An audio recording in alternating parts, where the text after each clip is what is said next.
Price load. നല്ലൊരു നാളെ under കൊടുത്തക്കായി നാം സ്തോത്രം செய்வோம். இந்த கால நேரத்தில் ஆவியானவர் நம்மோடு பேசுகிற வேத பகுதி யோவான் எழுதின சுவிசேஷம் 1ஆம் அதிகாரம் 3ஆம் வசனம்.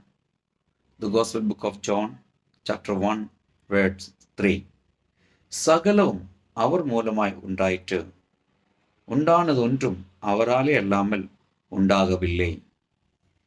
என்னை கேட்கிற தேவனுடைய பிள்ளையே, இந்த கால நேரத்தில் எல்லாவற்றையும் உருவாக்க கர்த்தரால முடியும். என்ன சூழ்நிலை இருந்தாலும், எப்படிப்பட்ட பிரச்சனைகள் இருந்தாலும், எப்படிப்பட்ட பாதிப்புகள் இருந்தாலும், எப்படிப்பட்ட மனக்கவலை இருந்தாலும், எப்படிப்பட்ட பண கஷ்டம் இருந்தாலும், எப்படிப்பட்ட பலவீன வியாதிகள் இருந்தாலும் அதில் இருந்து விடுவிக்கும்படிக்காக கர்த்தரால தான் முடியும். இந்த கால நேரத்தில் இந்த வசனம் தியானித்து உம்மாலே எல்லாம் முடியும் ஆண்டவரே. உம்முடைய வசனம் அப்படி சொல்லப்படுகிறது. அதில் நான் விசுவாசமாய் இருக்கிறேன், அதை நான் நம்புகிறோம். எனக்காக இவர் அற்புதம் செய்யும் ஆண்டவரே.